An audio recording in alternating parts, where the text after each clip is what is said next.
Hi everyone, NIUS lesson number 4 आह्वान, जो कविता मिथिलेश शरण गुप्ता ने लिखी है, बहुत ही ज़्यादा इम्पोर्टेंट है। क्वेश्चंस आंसर इसके बहुत आते हैं और इसमें कवि का नाम जो है ये भी पूछ लिया जाता है, या इनके 3 पहरे हैं, इनमें से कोई सा भी दे दिया जाता है एग्ज़ाम में कि आप इनकी व्याख्या करें। और ये जो कविता है, अगर हम ध्यान से पढ़ें तो ये कविता जो है 1912 के आसपास तब लिखी गई थी जब हमारा देश गुलाम था। आपने आधुनिक भारत के इतिहास में पढ़ा होगा कि इस सन 1857 में स्वाधीनता संग्राम में अंग्रेज़ों ने भारत के लोगों का क्रूरतापूर्वक दमन किया। अंग्रेज़ों के अपने यहाँ की मिलों से बनी विदेशी वस्तुओं से भारतीय बाज़ारों को भरकर देसी कारीगरों को बेरोज़गार बना दिया। यह दमन निरंतर जारी रहा। कवि का परिचय सहमी और डरी हुई जनता से हुआ। कवि को आशंका थी कि ऐसी स्थिति में देश की जनता निराश होकर भाग्यवादी न बन जाए, अर्थात भाग्य के भरोसे न बैठ जाए। अतः इस कविता के माध्यम से वह देश की जनता को जगाकर कर्म और संघर्ष की प्रेरणा देते हैं।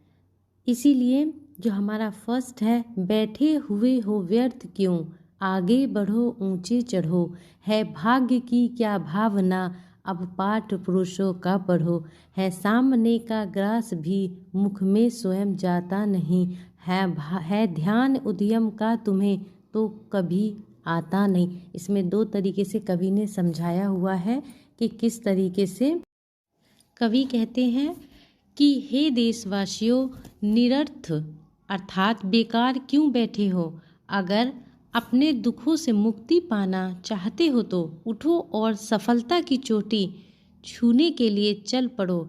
सफलता पाने अर्थात जीवन में कुछ सार्थक या अच्छा काम करने के लिए चलना ही पड़ता है। परिश्रम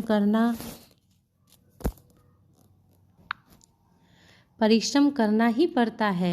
अब भाग्य के बदले या परिस्थितियां सुधारने की प्रतीक्षा में बैठे रहना छोड़ो, केवल कर्म या पुरुषार्थ के मार्ग पर चलो, क्योंकि परिस्थितियां अपने आप नहीं बदलती, उन्हें मनुष्य अपने उद्यम से बदलता है। भारतीयों के मन में फैली हुई निराशा और आलस्यपन को देखकर कवि को दुख होता है।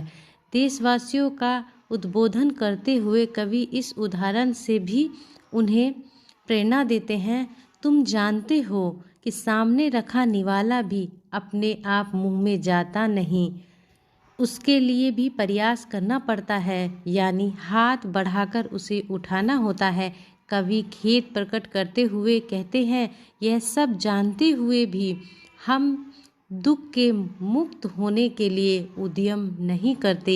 यह आवश्यक है कि हम समस्त देशवासियां निराशा के अंधकार से बाहर निकले, सुस्ती और जकड़न को तोड़ फेंकें और देश की दशा सुधारने के लिए हर संभव प्रयत्न करें।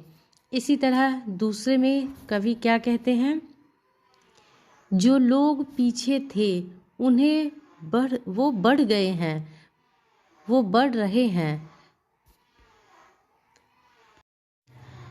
इसमें कवि क्या कहते हैं, जो लोग पीछे थे तुम्हारे बढ़ गए हैं, बढ़ रहे हैं, पीछे पड़े तुम सदैव के सिर दोष अपना मढ़ रहे, पर कर्म तेल बिना काफ़ी, विधि दीप जल सकता नहीं, है दैव क्या सांचे बिना कुछ आप ढल सकता नहीं। तो इसी तरह कवि कहना चाहते हैं कि एक सूचना देते हुए कहते हैं, यानी कि इसके भाव से एक सूचना देते हुए क्या कहते हैं कि जो लोग पीछे थे वह आगे बढ़ गए हैं और बढ़ते जा रहे हैं। आप समझ रहे हैं कि यहाँ किन लोगों के बारे में कहा जा रहा है। इतिहास पढ़ते हुए अपने शायद जाना होगा कि सभ्यता के विकास के दौर में भारत बहुत ज़्यादा समृद्ध देश था। इसकी समृद्धि विश्व के विख्यात थी और इसे सोने की चिड़िया कहा जाता था। इसकी तुलना में विश्व के अन्य देश काफ़ी पीछे थे, किंतु आगे चलकर पश्चिमी जो हमारे ब्रिटिश सरकार थी, जो अंग्रेज़ थे, पश्चिम के कई देशों में नए नए आविष्कार किए गए। वहाँ के लोग परिश्रम और अभ्यास के बल पर अपने देश में औद्योगिक क्रांति ले आए और विकास करते रहे।